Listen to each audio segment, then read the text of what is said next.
So I am going to do these little weekly readings for each zodiac sign. And I figured I'd start with where we're at in the cycle. So we are in Capricorn season. I will start with Capricorn. Here we go. Let's see. Before anything even happens, Capricorn card. That's the King of Pentacles. It's not gender specific, but that is typically that and the Devil are the cards that represent Capricorn.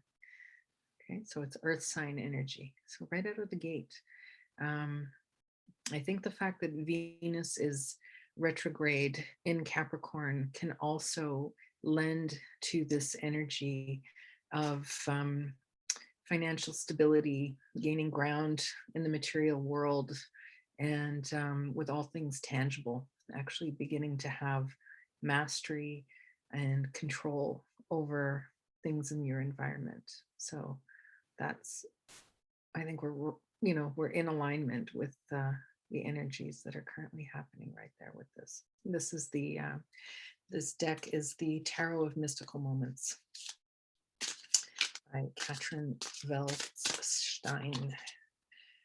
Okay. Queen of Swords energy. Let's just see what the universe wants to tell us.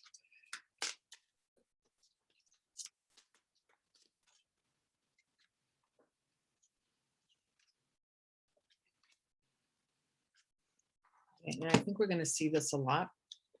I did the collective reading yesterday for everyone, and one of the themes that came up, and it is really for everyone, is the Six of Cups energy. So this could be related to so many different things. It can be family, it can be children, it can be nostalgia, soulmate energy, people coming back from the past, current life, past life kind of stuff. So in this context, the feeling that I'm getting is this is Capricorn season. It's Capricorn strength. I think there's a lot of energy behind whatever it is that Capricorns would innately be doing or wanting to do. And they may have felt a little powerless in the past, especially in the last 6 months, almost like treading water.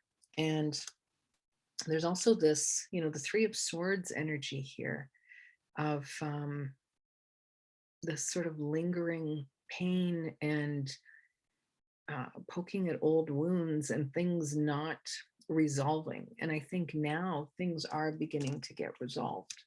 So we've got this cutting through the BS with this Queen of Swords. And I think that combined with the natural Capricorn energy is really strong. It's like no nonsense. Typically the Queen of Swords in other decks, she's saying one hand is up, like come here, but her sword is drawn. It's not facing outward, but it's ready. And if you're not going to come straight, come right, whatever, you're going to do anything shady, any kind of BS, off with their heads sort of thing. This is done. This time of heartache and grieving and sorrow and agony, whether it's self-inflicted or from other places, self-sabotaging behavior, whatever it is, it's done. And then this revisiting things too. I think this is actually closure in this case. It's the ability to look back at the past or the repeating patterns and actually close them out, because what you've got is the World. That's the final card there, the World. Okay, and so just before that, there's the Four of Wands. And this also is like 11:11. So it's like being in the flow. It feels like everything that you're doing right now is in the flow. And this is about the foundations. And all this time, it's as if the foundations were never getting solidified. They were never actually there visibly. but the effort and the work has been there. It's just, you might have felt that you had nothing to show for it, but energetically, there was a lot to show for it. And what this is saying is you did actually lay the foundations, opening up this huge opportunity for the world, the universe, whatever it is. It's fully open and available to you. That's really good. Okay, I'm gonna switch over to different deck. Let's see if we can get any more information. It's interesting too, because most of that is not, doesn't feel like it's about relationships. There's a very solitary energy around that, and it feels more about revisiting things on a personal level.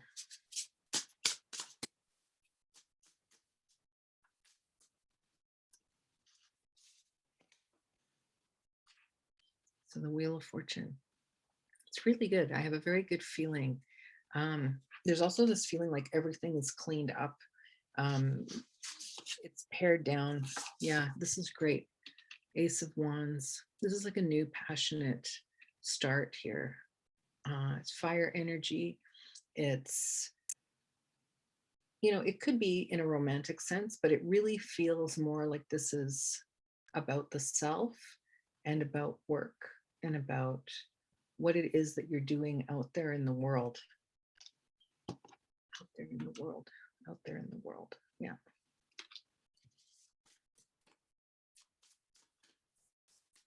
This is, these two coming out.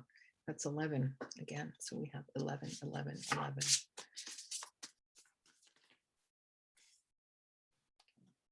So the Five of Swords, it's still not easy. It still looks like, you have to be on guard here, like a little mouse. Some conflict, but it's not big. It's not debilitating conflict. It's not conflict that's going to create any sort of loss. The fives are about change, and they're not like fights, they're like squabbles usually. So the Five of Swords, it's more internal. Like, how do you get over this last little bit? How do you deal with a persistent problem or issue? How do you get over? How do you make something happen? How do you solve the last piece of the puzzle? It's that type of energy.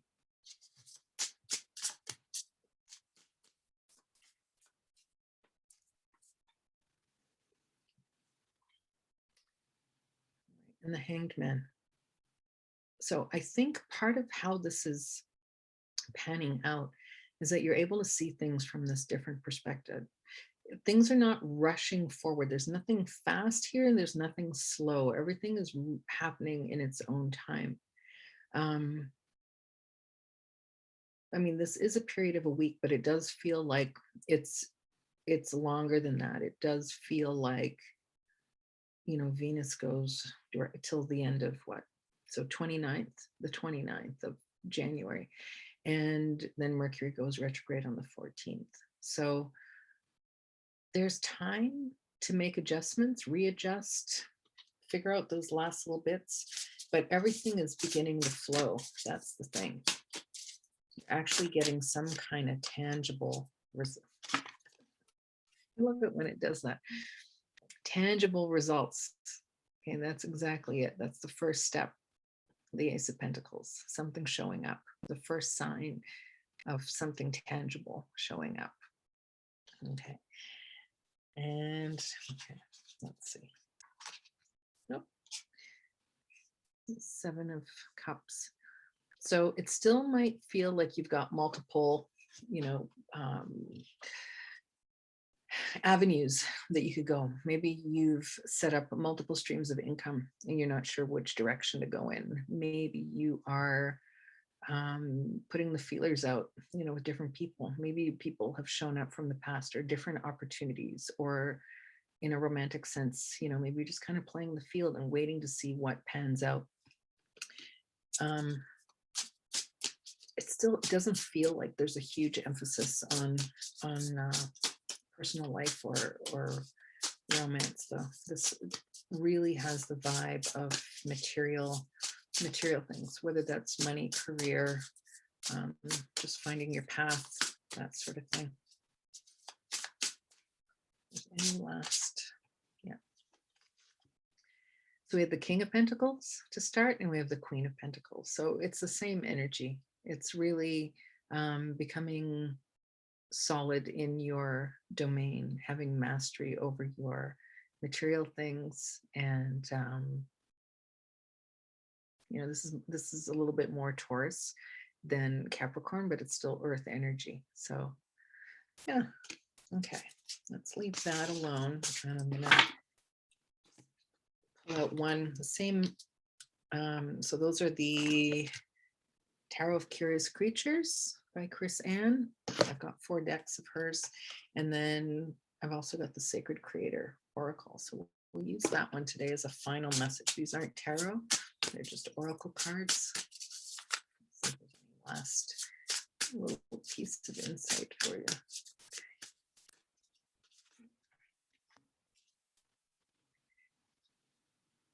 You are magic, and it's a number 10, which is a 1, which is like the magician again.